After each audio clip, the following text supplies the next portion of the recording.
Magandang umaga po sa ating lahat. Ayan, good morning. And again, Happy New Year po sa ating lahat.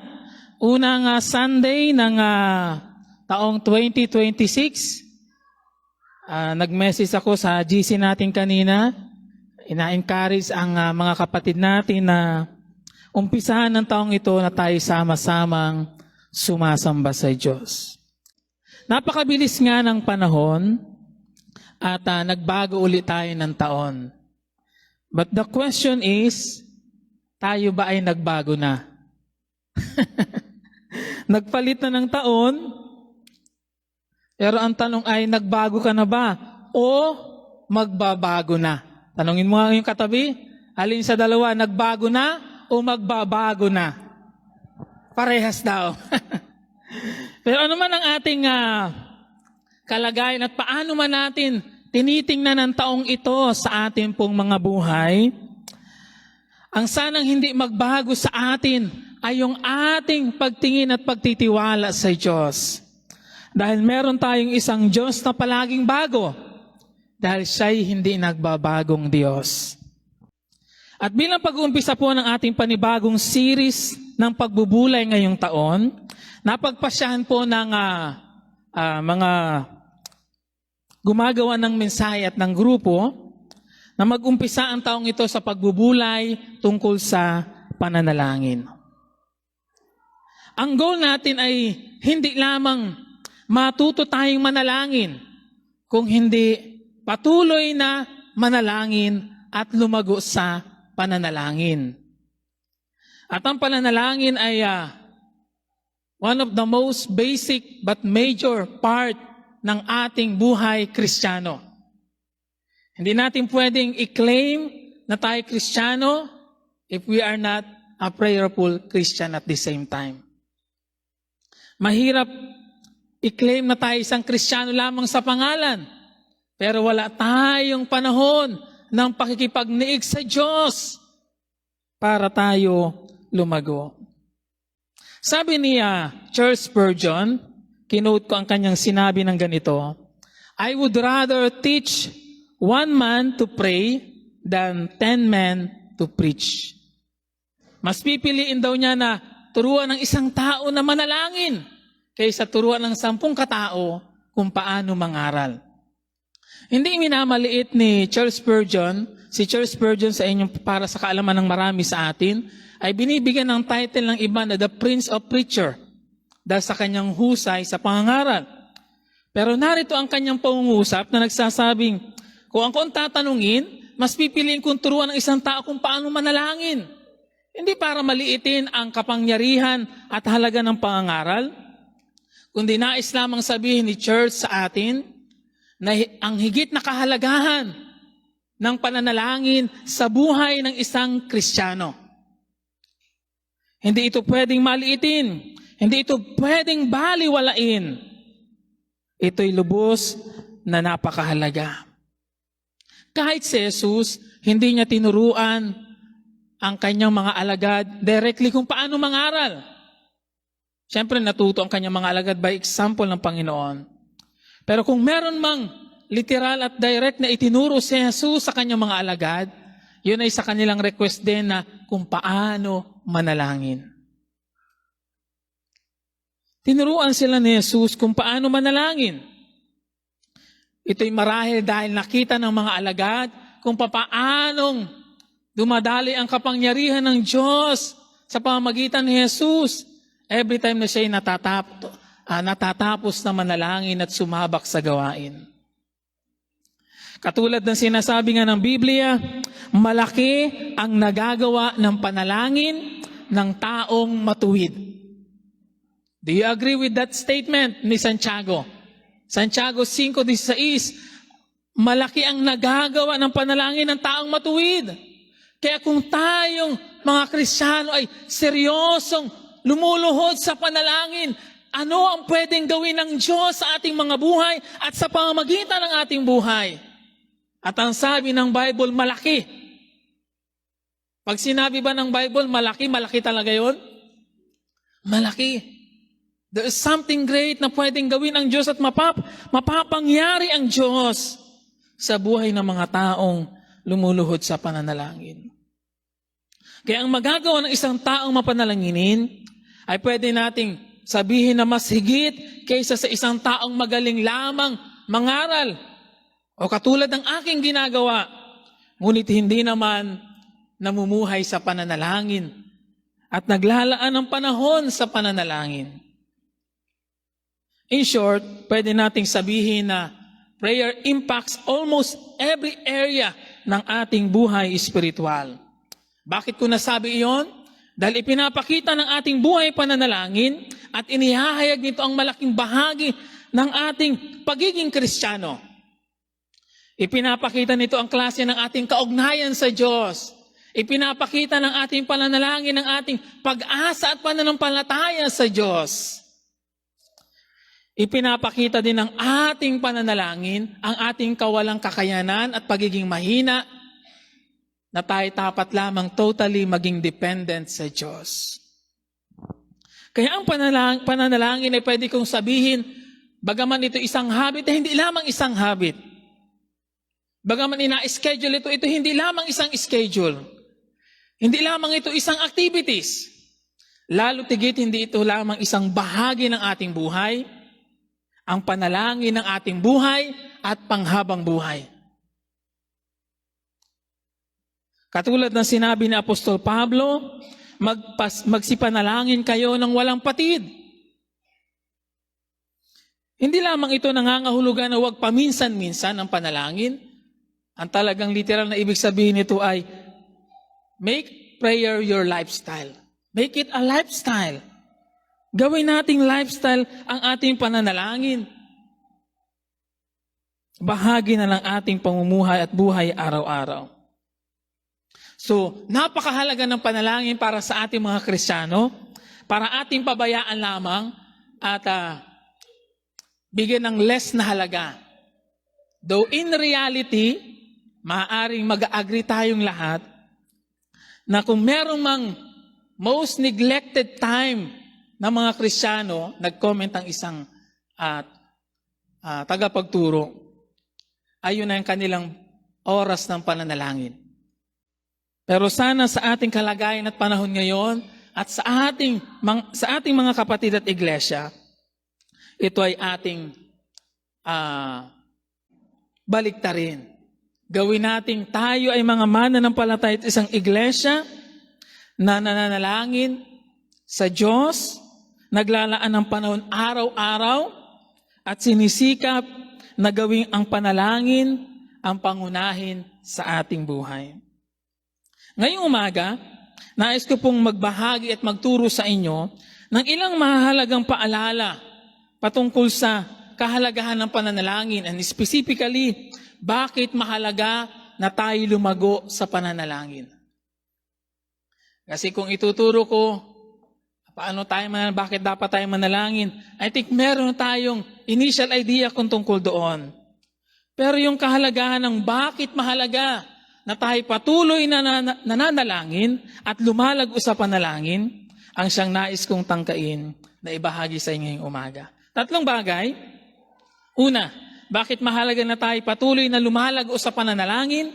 Una, para sa ating personal na paglago. Sa Juan 15:4, Juan, Kabanata 15, talatang 4, manatili kayo sa akin at mananatili ako sa inyo, sabi ni Jesus. Hindi makakapamunga ang sangang hindi nananatili nakakabit sa puno. Gayon din naman, hindi kayo makapamumunga kung hindi kayo mananatili sa akin. Ako ang puno ng ubas, kayo ang mga sanga. Ang nananatili sa akin at ako sa kanya ang siyang namumunga ng sagana sapagkat wala kayong magagawa kung kayo'y hiwalay sa akin. Ina-describe ni Jesus sa mga talatang ito ang dapat na ginagawa ng isang Kristiyano para sa lumago at makapamunga sa kanyang buhay Kristiyano. At ano daw ang dapat gawin? Manatiling nakakabit sa puno. Ang sikreto para sa isang lumalago at namumungang buhay Kristiyano ay kung nananatili tayong malapit sa ating kaugnayan sa Panginoon. Yun ang susi sa lahat. Walang paglago, walang pamumunga ng hiwalay sa isang malapit na kaugnayan kay Jesus. Nagpapaalala ito sa atin mga kapatid na huwag nating pababayaan ang ating kaugnayan sa Diyos. Kung gusto nating tayo lumalago at namumunga sa ating pamumuhay, kailangan nating tiyakin na napapanatilang isang malapit na kaugnayan sa Diyos. Yun, siyempre sa isang kaugnayan, kahit sa ating mga kaugnayan natin sa isa't isa at mga mahal sa buhay, para lumago at lumalim ang isang kaugnayan, kailangan nating maglaan ng panahon. Kailangan meron tayong panahon ng pakikipag-ugnayan sa isa't isa. Hindi lalago sa pagmamahalan ang nagsimula sa magkaibigan hanggang naging mag-boyfriend, girlfriend, na hindi sila naglaan ng panahon sa isa't isa at nagkakilanlan hanggang lalong lumalim at nahulog ang kanilang loob sa isa't isa at minahal nila ang isa't isa. Ganyan din sa ating kaugnayan sa Panginoon, mga kapatid. Kailangan nating alalahanin na kung gusto nating lumalalim ang ating kaugnayan sa Diyos, dapat tayong nakapaglalaan ng panahon para sa Diyos. Meron tayong biro minsan na kapag madalas nating nakikita ang isang couple na magkasama palagi, ang sabi natin, ang sweet naman nila. Ang sweet-sweet naman nila. Kung may kasama pang holding hands at pagyakap. Pero kapag bitter sa isa't isa, nag-aagwatan sa isa't isa, hindi ba? Hindi ba totoo din yan sa ating kaugnayan sa Diyos? Kung gaano kadalas o kadalang tayo naglalaan ng ating panahon sa panalangin, ay nagapakita ng klase ng ating kaugnayan sa Diyos. Nasa sweet moment ka ba sa Diyos o nasa bitter moment ka ngayon? Bago magpasko, ay idinate ko ang aking asawa doon sa Pinamalayan at meron kaming isang picture na nakapost sa Facebook na hawak yung kape at magkatinginan at merong nag-comment, ang nananariwang pagmamahalan. Naisip ko lamang na yun nga palang maglaan ka ng panahon sa isang taong espesyal sa iyo ay nagpapanauli nga, nagpapanariwa, nagbibigay uli ng panibagong sigla sa inyong pagsasama, sa inyong relasyon, sa inyong pagmamahalan. O kaya kung katabi mo ang iyong asawa, sabihin mo, kailan?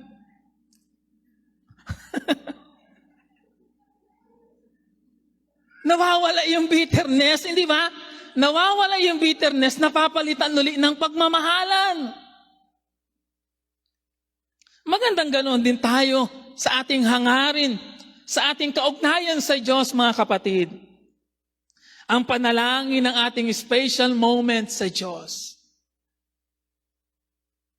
Ang isa sa pangunahing dahilan ng maraming panlalamig sa relasyon ay nagsisimula at nagtatagal dahil sa hindi paglalaan ng panahon sa isa't isa.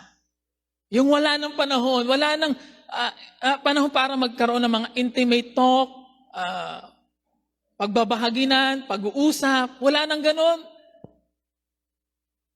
Yan ay minsan ay krisis ng mga mag-asawang parehong busy sa trabaho. Lalo na kung magkaiba ng oras ng trabaho, yung isa pang umaga, yung isa pang gabi. Kaya kung ayaw nating nasisira ang ating kaugnayan, kailangan talagang tayo ay intentional sa pagbibigay ng ating panahon sa ating mahal. At ganyan din dapat tayo sa ating Diyos. Dapat ang ating pananalangin ay intentional. Na inagawa natin dahil ang Diyos ay karapat-dapat na ilagay sa ating schedule para makaniig. Kaya hindi natin paglalaan ng panahon sa pananalangin kung gayon ay pwede nating maituring na isang palatandaan ng panlalamig sa kaugnayan sa Diyos. Palagay ko naman ay makaka-relate ang marami sa atin na the more you spend time with someone, the more na nagiging ka-close mo ang taong yon. The more na nagiging ka-close mo ang taong yon. Kaya nga sabihin mo sa akin kung sino ang palagi mong kasama at ipapakilala ko kung anong klaseng tao ka. Kasi nagkakaroon ng hawanan. Ganyan din sa ating kaugnayan sa Diyos. Ang ating madalas na pakikipagniig sa Diyos ay nagdudulot sa atin ng pagiging babad sa presensya ng Diyos. The more na nahahayag ang presence ng Diyos sa ating buhay, ramdam pa ba ang presensya ng Diyos sa buhay natin? Ramdam pa ba ang presensya ng Diyos sa iyong buhay? Pero kung madalas nating inaneglect ang pananalangin, talagang manlalamig tayo. Dahil ang panalangin, ang pangunahing sangkap para sa isang matatag na relasyon ay yung magkaroon tayo ng makabuluhang panahon sa isa't isa. Sa Lucas 6:12, ito yung halimbawa ni Jesus. Sabi doon, ng panahong iyon, umahon si Jesus sa isang burol at magdamag doong nanalangin. Kahit sa halimbawa ni Jesus, makikita natin ang isang halimbawa na paglalaan ng hindi lamang oras kung hindi mahabang oras para makaniig ang Ama. Sino sa atin ang nakapanalangin na ng buong magdamag? Nanalangin si Jesus ng magdamag. Mayroon ba tayong ganong kalalim na desire to spend time with God? O mas totoo sa marami sa atin na nakakainip, nakakaantok ang mahabang oras ng pananalangin? Na para bang nakaka-bored kasama at kausap ang Diyos? Hindi ba pagka walang kagana-gana yung kasama mo at kausap, at nakaka-bored, gusto mo nang umalis? Ang panahon ba ng ating pakikipag-ugnayan sa Diyos ay isang kapanapanabik na panahon o isang bagay na nakaka-bored sa inyo? Nakakainip? Nakakabagok? Ang panahon ba ng pananalangin sa atin ay panahon na inaturing nating exciting time para maranasan ang Diyos? O ito'y oras lamang para ilatag ang ating gusto and that's all? Ang panahon ng panalangin, mga kapatid, ang natatanging panahon natin para makanig ang Diyos. This is not just a time. Hindi lamang ito oras. Ito'y oras ng pakikipagniig sa Diyos. Tanungin mo nga ang iyong katabi, ikaw ba ay palaging nananabik na makanig ang Diyos o bored na? Hindi ba ang ating pananalangin o ang oras ng ating pananalangin ay oras na sinasamantala natin para kausapin ang Diyos, para express ang ating nararamdaman, magsabi siyempre ng ating di mga kahilingan? Ito ang natatanging panahon para ilantad natin sa Diyos ang totoo nating kalagayan. Ito din ang ating natatanging panahon para makipag-ayos sa Diyos. Humingi ng tawad sa dapat ihingi ng tawad at pagsisihan. Kaya sa ating pananalangin, lumalapit tayo sa Diyos hindi lamang para magdala ng ating mga kahilingan. Lumalapit tayo sa Diyos para sa ating kaugnayan sa Kanya. O dahil sa ating kaugnayan sa Kanya. Nasundan niyo po ba yun? Lumalapit tayo at dumudulog sa panalangin sa Diyos, hindi lamang dahil para magdala ng ating mga kahilingan, lumalapit tayo sa panalangin sa Diyos dahil sa ating kaugnayan sa Kanya. Sabi ni Santiago 4 verse 8a, come close to God and God will come close to you. Come close to God and God will come close to you. Hindi ba't ito isang kaaliwan at katiyakan sa lahat ng mga taong lumalapit sa Diyos, sila hindi itataboy ng Diyos? Sa mga taong hangari makatagpo ang Diyos, ang sabi ng Biblia, if you will come close to God, He will come close to you. Kaya hindi ilalayo ng Diyos ang kanyang sarili sa mga nagnanais at tunay na naghahanap sa Kanya. Kaya ang madalas nating pananalangin ay maghahatid sa atin sa isang malapit na kaugnayan sa Kanya. Kasama ng pagbabasa at pagbubulay ng Biblia, lumalago tayo sa pagkakilala at karanasan sa Diyos, higit tayong nagiging malapit sa Panginoon. Yun lamang pala naman ang susi para higit nating maranasan ng Diyos sa ating buhay. And yet yun ang ating inaneglect at inapabayaan most of the time. Kasi nga hindi tayo nasanay. Meron akong isang nakitang post sa Facebook, which is guilty ang lahat, kasama na ako. Kumbaga parang yung awit nung sino nga kumanta nung anak, Freddy Aguilar. Paggising sa umaga, cellphone ang kasama. Haharap sa pagkain, cellphone ang kasama. Pagtulog sa gabi, cellphone ang kasama. All around cellphone ang kausap. Ang ating madalas ng kaniiga, hindi ang Diyos. Ibalik natin ang nararapat na oras para sa Diyos. Sabihin mo sa iyong katabi, ibalik natin sa Diyos ang nararapat na oras para sa Kanya. He deserved that. Marahil ay narinig na natin yung mga katagang, magaling ka lang naman pag may kailangan. Hindi ko alam kung meron nang nasabihan sa atin yan, pero yan ay mga katagang minsan ay sinasambit ng mga tao sinasambit ito ng mga taong ang hinaing ay yung naaalala lamang sila ng mga tao kapag may kailangan sa kanila. Nilalapitan lamang sila kapag may kailangan sa Kanya. Hindi ba ito'y totoo din sa ating kaugnayan sa Diyos?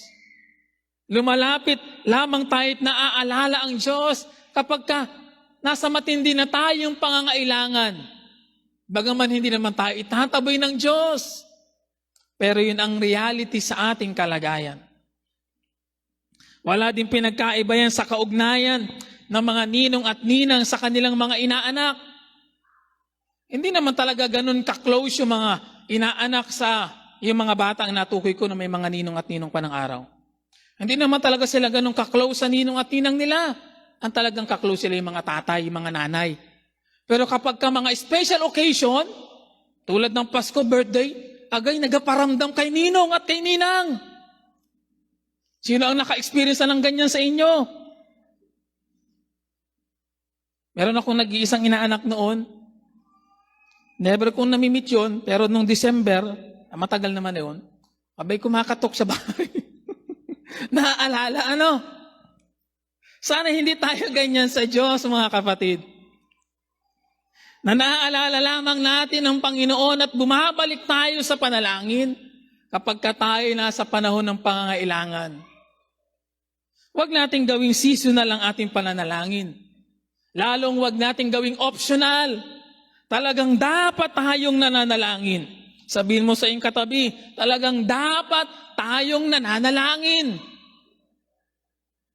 Kaya ang mensaheng ito ay nagpapaalala sa atin, bagaman malaya tayong idulog sa Diyos ang lahat nating kahilingan, ngunit huwag nating kalilimutan ang higit na mas mahalaga na purpose ng ating pananalangin. Yun ay to meet God. Para katagpuin ng Diyos. May mga pagkakataon naman na mahirap talaga sa atin ang manalangin. At yun naman talaga ay given sa mga situation na pwede nating maranasan. Pero ano ang ating gagawin kapag tayo nasa kalagayan? Mahirap talaga sa atin ang manalangin dahil sa mga problema sigurong pinagdadaanan. Yun ba ay dahilan para tumigil na tayong manalangin? Ang Biblia ay meron ding sagot. Tinutulungan tayo ng Espiritu, sabi ng Roma 8:26, sa ating kahinaan. Hindi tayo marunong manalangin ng wasto, kaya't ang Espiritu ang lumuluhog para sa atin sa paraang di magagawa ng pananalita. Kaya kahit sa panahong hirap tayong manalangin sa anumang mga sitwasyon na pinagdadaanan natin, hindi pa rin yung dahilan para tayo tumigil na manalangin. Mananalangin tayo at ihingi ng tulong sa Espiritu Santo. Quoting yung sinabi uli ni Charles Spurgeon na ganito, "Pray for prayer, pray till you can pray." Pag hindi ka at hirap kang makapanalangin, ipanalangin mo daw na ikay makapanalangin. Alang-alang sa ating kaugnayan sa Diyos at para sa ating ikalalago, huwag nating kalilimutan ang manalangin. Pangalawa, bakit mahalaga na tayo lumalago sa pananalangin? Para sa paglago ng iglesia. Sa Gawa chapter 2 verse 42 at yung mga sumusunod na talata, sundan niyo po ako. Gawa chapter 2 verse 42. Nanatili sila sa itinuturo ng mga apostol, sa pagsasama-sama bilang magkakapatid, sa pagpipira-piraso ng tinapay at sa pananalangin. Dahil sa maraming himalang nagawa sa pamamagitan ng mga apostol, naghari sa lahat ang magkahalong pitagan at takot. At nagsama-sama ang lahat ng sumampalataya at para sa lahat ng kanilang nagsama-sama ang lahat ng sumasampalataya at para sa lahat ang kanilang ari-arian.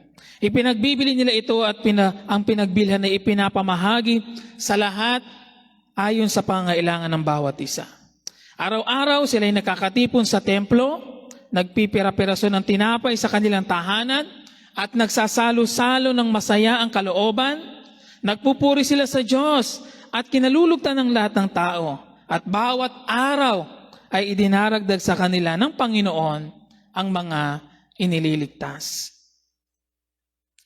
Kung babalikan natin ang kasaysayan ng unang iglesia, mayroong malaking papel na ginampanan ang pananalangin at ang kanilang buhay pananalangin para maging matatag at lumago ang iglesia. Bago tuluyang bumalik si Jesus, ito ang eksena dito sa ating binasa, chapter 1 hanggang chapter 2. Ito yung pagbalik ni Jesus sa langit. Bago umakyat si Jesus sa langit, bumalik doon, iniwan niya ang isang pangako sa kanyang mga alagad na nagsasabi ng ganito dyan sa Gawa chapter 1 verse 8. Bibigyan ko kayo ng kapangyarihan pagbaba ng Espiritu Santo at kayo magiging saksi ko sa Jerusalem, sa buong Judea at Samaria at hanggang sa dulo ng daigdig. Isang pangako ang iniwan ni Jesus sa mga alagad para palakasin ang kanilang loob at kalooban dahil nga aalis na siya. Ano ang ginawa ng mga alagad pagkatapos ng pag-akyat ni Jesus at iniwan ang pangakong iyon?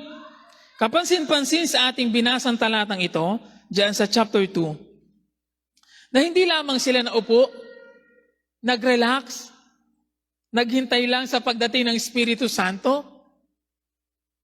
Hindi sila tumunganga lamang. Ang sabi doon sa verse 14, Gawa chapter 1 verse 14, lagi silang nagsasama-sama sa panalangin. Kasama ang mga babae, si Mariang ina ni Jesus, gayon din ang mga kapatid ni Jesus. Kaya hindi lamang sila naghintay, naupo at nag-relax, tumunganga. Ginawa nilang busy ang kanilang sarili habang hinihintay yung pangako ng Diyos sa kanila. Sa ESV version, ganito ang pagkakasabi. All this, yung Gawa chapter 1 verse 14, all this with one accord were devoting themselves to prayer, together with the women and Mary and the mother of Jesus and his brothers. Together with one accord, devoting themselves. Ano ang mapapansin natin sa katangian ng unang iglesia? Narito po makikita natin. Sila'y palaging nananalangin. Sila'y nagkakaisa sa panalangin. at sila'y matapat na naglalaan ng panahon sa panalangin ng sama-sama.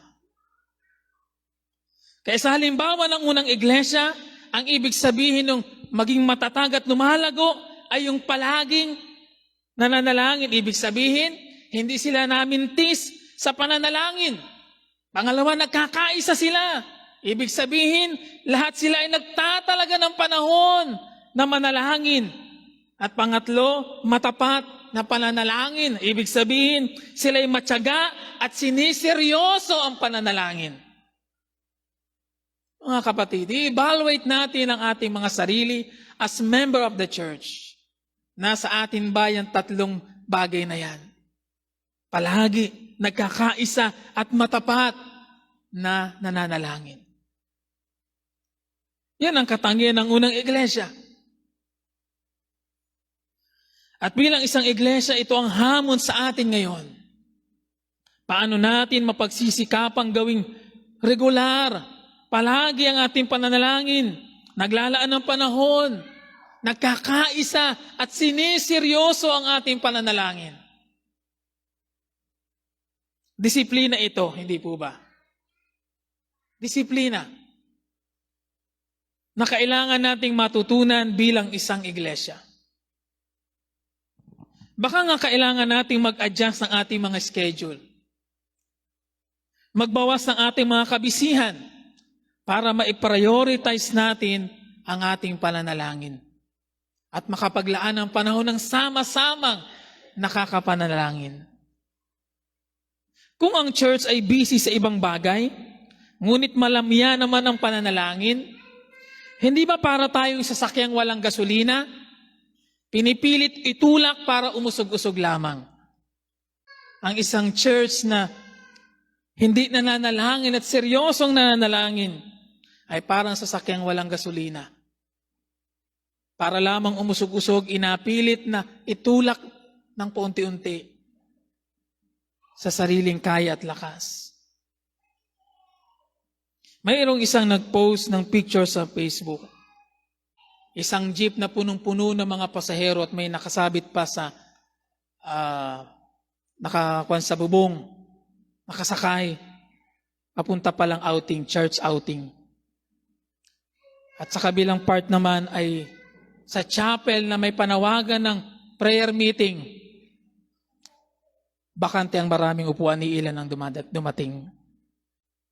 Hindi ba na isang larawan ng kalagayan ng isang iglesia? Sabi ni Charles Spurgeon sa isa sa kanyang mensahe, ang kalagayang espiritual ng iglesia ay pwede nating masukat sa pamamagitan ng pagtingin sa kanilang pagpapahalaga sa mga prayer meetings. Sabi niya sa kanyang isang mensahe. Hindi naman bawal mag-outing. Pero kung sa outing lamang tayo magaling sumama, kung sa fellowship lamang tayo magaling maki-involve, at ang pagdalo sa mga prayer meeting ay ating kinaayawan at kinatatamaran, meron tayong malaking problema. Hindi lamang sa ating personal na kalagayan, kundi bilang isang iglesia din. Hindi ba kung fellowship lamang at walang spiritual involvement, maaring ikaw ay kasama physically, pero hindi ka totoong kaisa spiritually. Paano natin masasabing tayo nagkakaisa spiritually? Katulad ng pagtitipong ito, pwede nating masabing, tayo sama-sama. Yes, sama-sama tayo. Dahil tayo narito. Nasa iisang lugar nagkakatipon, sama-sama tayo. Pero how can we say na tayo tunay na nagkakaisa sa Espiritu? Dapat ay pareho. Kasama at kaisa. Sabihin mo sa iyong katabi, dapat pareho yun. Kasama at kaisa. Hindi lamang kasama physically, dapat kaisa spiritually. At ang pananalangin ay isang natatanging panahon natin para magawa iyon. Yung sama-samang pananalangin ay isang magandang practice ng iglesia na pwede nating at dapat nating palagyang isinasagawa. Ang iglesia ay dapat mapuno ng mga sundalong Kristiyano, hindi ng mga imbalidong pasyente.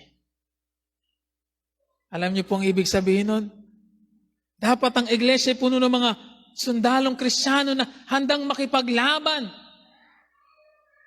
At hindi na mga imbalidong pasyente na walang magagawa. Bagaman ang church ay lugar para palakasin ang isa't isa. Pero kailangan nating matutunan, katulad ng well-known quote, without prayer, we are powerless. Kahit matapos bumaba ang Espiritu Santo, yung ipinangako ng Panginoong Yesus, at yun yung eksena sa binasa natin sa Gawa chapter 2, ano ang ginagawa pa rin ng mga alagad? Doon sa verse 42, ang sabi doon, nanatili sila sa itinuro ng mga apostol, sa pagsasama-sama, kaya naroon yung pagsasama-sama bilang magkakapatid, sa pagpipiraso-piraso ng tinapay, Lord's Supper, at sa pananalangin. Sa pananalangin. Kaya kahit naigawad na yung pangako, natanggap na nila yung ipinangako, hindi sila tumigil sa pananalangin. Sila'y lalong naging masigsig sa pananalangin. Kaya ano ang ibig sabihin nun sa atin? Kapag wala pa yung ipinangako ng Diyos, kapag hindi pa tinutugon ng Diyos ang ating kahilingan, tuloy-tuloy lang sa pananalangin. At kahit tinugon na ng Diyos, tuloy-tuloy pa rin dapat sa pananalangin. Ang challenge sa atin ay yung salitang nanatili. Nanatili sila. Yun talaga ang challenge sa atin bilang church. Paano natin gagawin tuloy-tuloy ang ating mga gawain? Paano natin gagawin tuloy-tuloy ang ating pananalangin? Kahit pa tinugunan ng Diyos ang ating mga inapanalangin. Pagdating doon sa verse 47, makakakita tayo ng isang resulta. Bawat araw ay idinaragdag sa kanila ng Panginoon ang mga inililigtas. This is another reminder and challenge sa ating lahat. Kung gusto nating makakita ng pagbabago, revival, kung yun ang ating gusto, ng resulta, bunga, kailangan nating manalangin ng walang patid, katulad ng sinabi ni Pablo. Naiinip minsan tayo sa pagkilos ng Diyos. Pero ang totoo, ang Diyos ay laging ready na gumawa. Tayo lamang ang hindi pa ready. Kung paano tayo gagamitin ng Diyos bilang isang iglesia, powerfully, ay nakasalalay rin sa ating kahandaan na paggamit sa Diyos. Kaya sa ating sama-samang pananalangin, hindi lamang natin inaanyayahan ng pagkilos ng Diyos, inihahanda rin natin ang ating sarili sa mga gagawin ng Diyos. Inihahanda natin ang ating sarili para maging mabisa at kagamit-gamit sa Diyos. Kaya kung meron man tayong mabisang maiko-contribute bilang bahagi ng iglesia para sa ikatatatag at ikalalago nito, regardless ng ating magkakaibang kakayanan, kaloob na meron tayo, yun ay ang ating pakikiisa at pagkakaisa sa pananalangin. Kung meron man tayong pare-parehong pwedeng mai-contribute, yun ay ang pananalangin. Gusto mo bang makita na ang church na ito ay makaranas ng revival? Gusto niyo po ba na maranasan ng ating iglesia na tayo lumago? Even sa bilang. Kailangan nating maglaan bawat isa at magbigay ng panahon sa ating pananalangin. Merong tukso minsan sa mga iglesia na mag-isip at magpakana ng iba't ibang mga programa at umasa sa pagkakaroon ng magagandang kagamitan ng simbahan, mga high-tech na gamit, pagandahin ang church building para daw tulungan ang church na lumago at makaakit. Lahat yan ay human effort. Ang kailangan natin ay pagkilos ng Diyos. Mga kapatid, kahit makumpleto tayo lahat ng gamit, kung wala ang pagkilos ng Diyos sa ating buhay at kalagitnaan, we are still powerless and useless. Ano ang kaibahan ng unang iglesia? Wala sila ng maraming resources na meron tayo ngayon. Sila ay sa bahay-bahay nagatipon. Wala silang ganitong building na malaki at mga ganyang kagamitan na meron tayo ngayon. And yet, ang sabi doon sa ating binasa, lahat ng meron sila inabahagi nila sa isa't isa. That is the attitude of the first church. Wala sila ng maraming resources. And yet, makikita natin kung papaanong makapangyarihang gumawa ang Diyos sa kanila. Kung papaanong mula sa kanila at sa bilang nila, lumago ang iglesia, kumalat ang mga mananampalataya. Sana'y wag lang natin itong gawing pangarap. Gawin nating realidad ito sa pag-uumpisa natin sa pagluhod sa panalangin. Kaya kung gusto nating makakita at makaranas ng the same kind of revival, the same kind of power na naranasan ng mga iglesia noong una, then we must pray. We must be a soldier of prayer. We must be a man and woman of prayer. Pangatlo, bakit mahalaga na tayo lumago sa pananalangin? Para sa paglago ng misyon. Mateo 9, talatang 37. Matthew chapter 9, verse 37. Kaya't sinabi niya sa kanyang mga alagad, sabi ni Jesus, sagana ang anihin, ngunit kakaunti ang mag-aani.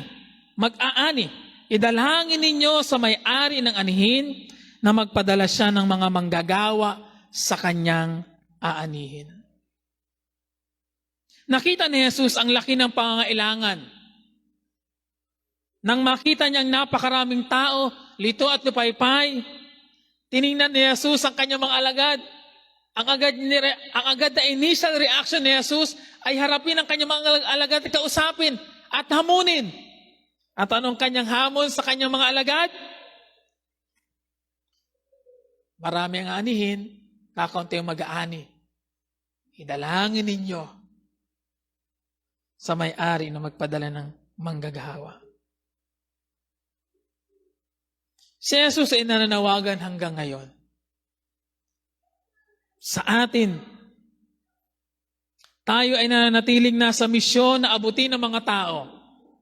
Akayin sila kay Kristo. Ang challenge sa atin ay ito, sino-sino at gaano karami ang willing and ready na maging bahagi ng pag-abot sa mga tao. Sa pag-akay sa mga tao. Sino sa atin at gaano karami sa atin ang willing na tumuwang sa misyon na ito para abutin ang mga taong lupaypay, lito, napapahamak. Ngayon, bakit dapat ba natin ipanalangin ng gawain? Nakita niyo ba yung word na sagana? Sa ibang salita yung marami. Masyadong malaki ang gawain para akuin at gampanan lamang ng iisa o iilang tao. Nakita ni Jesus na napakarami, napakasagana, pero iilan lamang ang nag-contribute. Kaya ang paanyaya ni Jesus, dumulog nga kayo sa may-ari na magpadala siya ng dagdag na manggagawa. Ang paanyaya ni Jesus ay nagsasabing, we need more committed people. We need more committed people na handang tumuwang sa gawain, sa misyon, sa pag-abot sa mga tao, sa pagtupad sa dakilang atas ni Jesus, na humayo kayo't gawing alagad ang lahat ng bansa. Gaano kalaki ang assignment na meron tayo? Humayo kayo't gawing alagad ang lahat ng bansa. Ang misyon, mga kapatid, at ang pag-abot at pag-akay sa mga tao ay hindi solong gawa ng isang individual. Ito'y team effort. Sabihin mo sa iyong katabi, ang misyon ay team effort. Hindi ito kaya ng isang tao lamang. Okay, tanongin mo yung katabi, kailan ka masama? Kailan ka mag-involve? Sa mga negosyo, napansin ko lalo na sa mga, ang negosyo ay sa pagkain, pagka mga peak season, dumadagsa ang order. Hindi mo magagawang pagbigyan ng lahat ng mga order kung ikaw lamang ang mag-produce ng lahat ng mga kakanin na yon. Kaya ang gagawin mo, mag-hire ka ng mga dagdag na tao. For what purpose? Para mapagbigyan ng lahat ng order, maraming magawa at gumaan-gaan ang iyong trabaho. Ganyan din po naman sa ating pagtupad sa gawain ng Diyos at sa misyon na iniwan sa atin ng Diyos, mga kapatid. Dapat ito'y pinagtutuwangan, hindi sinusolo. O sabihin mo ulit sa iyong katabi, ang gawain ng Panginoon, lalo na ang misyon ay pinagtutuwangan, hindi sinusolo. Mas marami ang na-accomplish at mas gumagaan ang gawain kapag ka maraming tumutuwang. Kaya hinahamon tayo ni Jesus na manalangin. Kaya kung ikaw ay kasama o hindi pa kasama sa anumang gawain, katulad sa misyon, ang unang hamon at paanyaya sa iyo ay manalangin. E napansin niyo ba na hindi naman sinabi ni Jesus na, halika kayo at puntahan niyo itong mga taong yon? Ang sabi ni Jesus sa kanyang mga alagad, pagharap niya, dumalangin kayo, manalangin kayo. Kung meron mang unang-una tayong dapat na gawin, kapag ka nakita natin ang malaking pangailangan, manalangin. At sa pangailangan ng misyon, manalangin specifically ng manggagawa. Dagdag na manggagawa. Kaya kung ikay nagpapakilalang Kristiyano, ang paanyaya ni Jesus sa iyo, makiisa sa panalangin ito. Kung isa ka sa alagad ni Jesus, you must pray for the mission. Kung inaklaim mo na ikaw ay isa sa mga alagad ni Jesus, kung meron mang tayong hindi dapat nakakalimutan sa ating pananalangin, yan ay tungkol sa misyon. Pag-abot sa mga tao. Hindi ba, pwede nating tingnan kung gayon, na ang hindi natin pananalangin ay maaaring nagpapakita ng dalawang bagay. Una, ang kawalan ng ating pakialam at malasakit sa gawain ng Panginoon. At pangalawa, maaaring maglagay sa atin ito ng question mark sa ating pagiging alagad ni Jesus. Kaya manalangin tayo bilang pagmamalasakit sa pagtuwang sa gawain ng Diyos, sa misyon na meron tayo. At bilang katungkulan natin bilang mga alagad ni Jesus. Gusto kong ikaw tuloy ang isang quotation na ito, galing naman kay Andre Morey. The man who mobilizes the Christian church to pray will make the greatest contribution to the world evangelization in history. Sa Tagalog, ang isang tao daw na ina-encourage ang iglesia, ang isa't isa, na ipanalangin ang misyon, ang gawain ng pag-abot sa mga tao, ay nakakapagbigay ng malaking contribution para sa gawain ng pag-iibanghelyo. Kaya ang ating pananalangin ay malaking bagay. Malaki ang pwedeng magawa. Ngayon, ang sabi ni Jesus, idalangin ninyo sa may-ari ng anihin na magpadala siya ng manggagawa. Sa isang mahalagang pagsipat, mahalaga din nating makita ito. Bakit dapat tayong manalangin? Dahil ang Diyos lamang ang may kakayanan at kapangyarihan na kibuuin ng puso ng mga tao. Hindi ko kayo maaaring pilitin, bagaman paulit-ulit kong inasabing makiisa tayo, mag-contribute tayo, sumali tayo, maging bahagi tayo. Hindi ko kayo maaaring mapilit na ibigay ang inyong sarili at magsakripisyo para sa gawain ng Panginoon, malibang kibuuin kayo ng Diyos. Kaya kailangan kong manalangin nakibuin ng Diyos ang puso ng bawat isa sa atin. At makita ang pangangailangan yung maramdaman yung pangangailangan yon at tumugon dun sa panawagan na yon. Kaya marahil ang talagang hamon sa atin ngayon ay hindi lamang basta lumuhod sa panalangin, kundi iluhod una ang ating sarili sa panalangin at iluhod din ang isa't isa sa panalangin. Nakilusin ng Diyos ang ating mga puso, ilagay ang desire na dapat meron sa ating mga puso para magkaroon ng malasakit sa kanyang gawain. Pwede ba tayong mag-commit ngayon sa panalangin?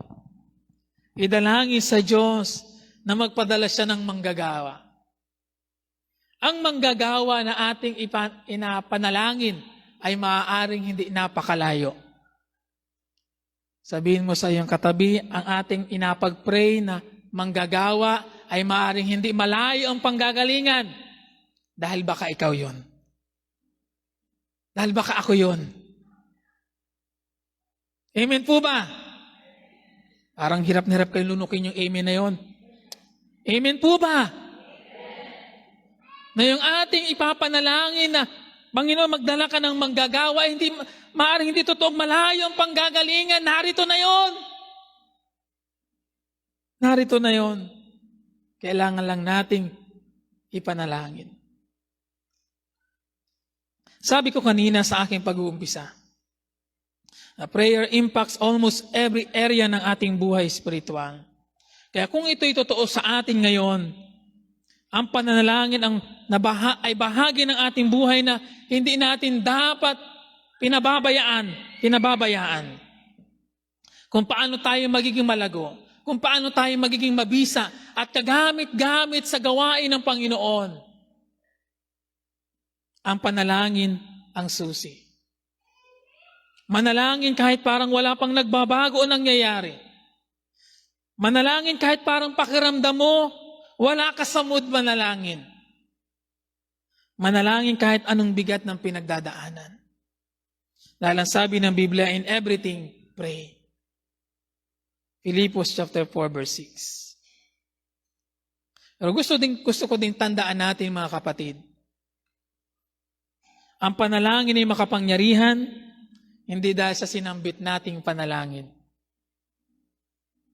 Hindi ito isang parang orasyon ng mga mananawas. Makapangyarihan ang ating pananalangin dahil sa Diyos na tinatawagan natin sa panalangin ay makapangyarihan. Amen po ba?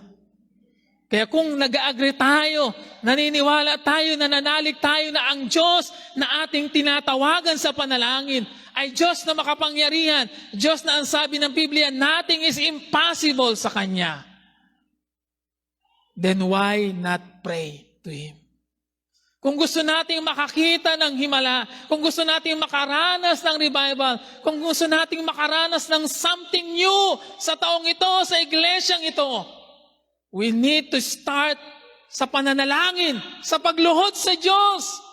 Gusto ba talaga natin maging bago ang taong ito para sa atin? Something new, something greater ang pwede nating maranasan? Then the best place to start ay sa pananalangin, mga kapatid. The best place to start ay ang ating pananalangin.